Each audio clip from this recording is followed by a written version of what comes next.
a stupid idea. And how can you not make money with such a brilliant idea? At first, we didn't know what to do with all the money. We tried burying it, shredding it, and burning it. But in the end, we decided to just give it all away. Come again, sir. I'm getting back in line. Hey, what's up guys? It's the Nightwing Way of Life Esports coming at you guys with another League of Legends video. Here to talk about the LEC Spring Split 2020 Playoffs Round 1. Yes, we are done with the regular season.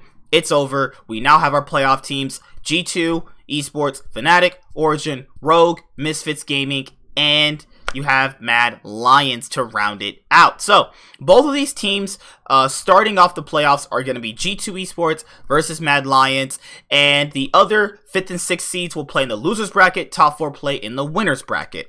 Now, with that being said, both teams have had their interesting starts to the spring split. Last year, G2 were pretty much undoubtedly the best team in the LEC, and obviously during the spring split, they did show that with a few weaknesses here or there, because they switched Caps to bot lane and put Perks back in mid. I think that showed a lot of teams that you can beat G2.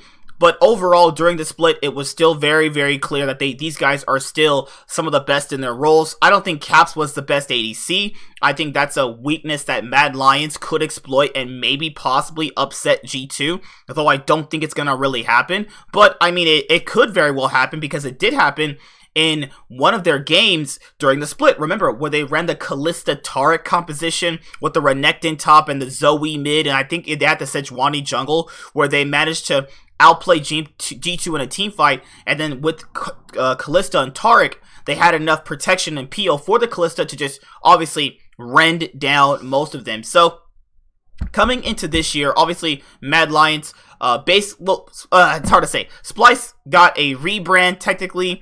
They went to Mad Lions, obviously. Mad Lions only came back with Humanoid from that Splice roster, and then they had a bunch of rookies. You have a Rome, Kaiser, Karzi, and Shadow. I think this team showed that they had the best rookies in the LEC. It was very, very clear that, you know, this roster had the best rookies. I think Misfits and them, obviously you could make the argument that Misfits had better rookies on certain days than Mad Lions, but I think a lot of this team have been growing in a lot of different places. You see Shadow playing a lot more aggressive and even more calculated than it was before. Humanoid has looked a lot more better and has basically turned into a leader since his last year on Splice.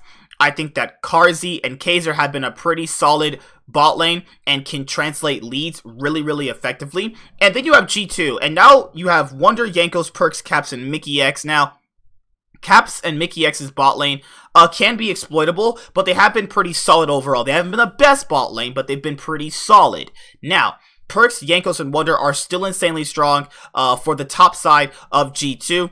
And looking at how teams want to really play against them this split, more or less so against G2, you have to really draft an early game composition if you even want to get ahead against them, because if you let them get ahead against you, then you're probably going to lose. So that's how you saw Mad Lions picking up that win that they did get in midway through the split, and that's how most people have beaten G2 during the split. It was more or less so late game team fighting, team comps that really did exploit certain things that they obviously didn't get a chance to work on last year, because G2 last year, the issue with them was that, in my own personal opinion, they really couldn't play the macro properly or certain things that other teams with better macro would play, but they've been working on that, and you can see that obviously in their roster. Now, with Mad Lions, they're a rookie team, so there's a lot of things they need to work on in general, so there's no real one thing they have to exactly rework on because they need so many other things to work on. So it doesn't really matter personally, because a team like G2 with veterans and star players, these things are easy to fix rather than with a bunch of rookies who it's going to make it a lot more harder to.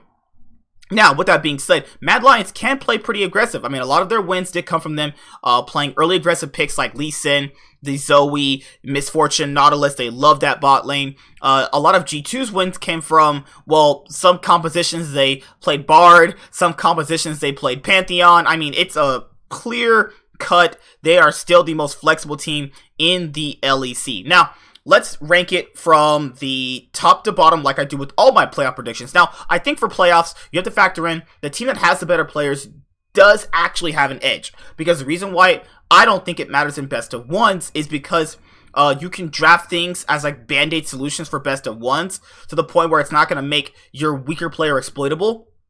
But in a best of 5, if there's that one weaker established player that you can easily see as that one point where you can attack consistently and win, that's where in a best of 5 you can really see who is really the better team. Like last year in best of 5s, Rogue was actually pretty strong, and then during the split they still had a bunch of issues. So that's why I'm saying a best of 5s are way different than best of 1s. And looking at the top lane, Wunder versus a Roam, I think Wunder still has the edge in the matchup in terms of flexibility. A Roam likes to play weak side. We see him a lot of times, either if he gets an aggressive pick, he's not really pushing his advantage too much. And Wunder hasn't had the most exact standout split, but you can still see where he's effectively able to help his team win. Whereas a Roam, he doesn't really put himself in positions even when he is winning to win. So I'm going to give that edge to Wunder. Jankos and Shadow is actually a pretty good matchup because I think that Shadow and Jankos have the ability to really get their teams ahead.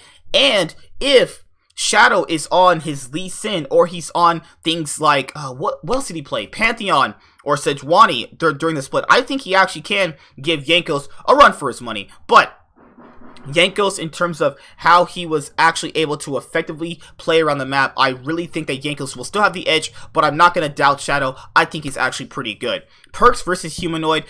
Perks has been pretty solid to split. I'd say arguably top 4, top 3 mid laner in general. I think that Perks has been working on certain different things he wasn't able to exactly work on when he was a mid laner before, and you're seeing him play a lot more calculated rather than, you know, someone who's just super aggressive.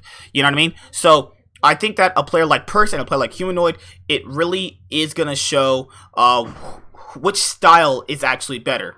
So when you have 2 mid laners with 2 different styles, one can either effectively make it better and one can effectively make it worse based on the teammates around them. So what I mean by that is you have a team with Humanoid where they have a bunch of rookies and they don't really know what to do at the most opportune times.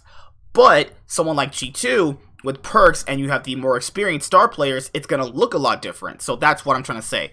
I'm going to give the edge to actually both of them. You know, it's pretty even, honestly. There's not really an edge there. I think both have played pretty well. Humanoid had an underwhelming split, but they did say that was because he was helping the other guys out, so he wasn't able to exactly focus on his gameplay. So that's something that I'll actually give to both players. And Perks adjusting back to the mid lane has looked pretty good, but they do look weaker with Perks in the mid lane. Then you have the bot lane matchup of Caps versus Mickey X and Karzi. Caps versus Mickey X and Karzi and Kaiser. Right? I said that correctly, right? Caps and Mickey X versus Karzi and Kaiser. Yeah, okay, got it right. I was like, what the hell am I saying? Okay, so, both bot lanes, I mean, aren't exactly special in any type of way. I think Mickey X has been the much better carry-oriented player. I think when you realize what Karzi is able to do, Karzi's more lane-focused. Mickey is more, let's say, roaming-focused, and he kind of leaves Caps on an island a little bit too much, but Caps is solid enough to the point where it's not going to make that big of difference.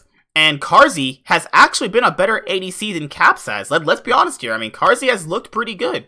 So, in the bot lane matchup, I think it's also pretty even. They have some even matchups across the board for Mad Lions, but I do think the experience in best of 5s will show for G2. And you know what? Mad Lions did beat them once, so here's what I'll do. I'm going to give G2 3-1 in the series. I think that they're just a stronger team in general. I think it's like, you know, a bunch of rookies facing a bunch of star players. I mean, it's going to make for some exciting games. Who knows? Mad Lions might even bring it to a game 5. But I think G2 has the experience, and I think they have the better players in certain positions to make a difference in jungle and support, and I think their team cohesion is better. But I do not want to doubt Mad Lions because they have been looking better and have been on the up and up for the past couple of weeks. So that's it for my first LEC playoff prediction, preview, whatever you want to call this. And my next one will be on Fnatic versus Origin. Now, Fnatic versus Origin is going to be a little bit more harder to predict because they're actually pretty even, all things considered. But yes, who do you think is going to win between G2 versus Mad Lions? And yeah, see you guys later. Like, comment, subscribe, most of all, enjoy. I'm the Nightwing, and Way of Life Esports is signing out. See you guys later. Hi there, guys. Be sure to like and subscribe to the channel for more stuff. Yeah, thank you.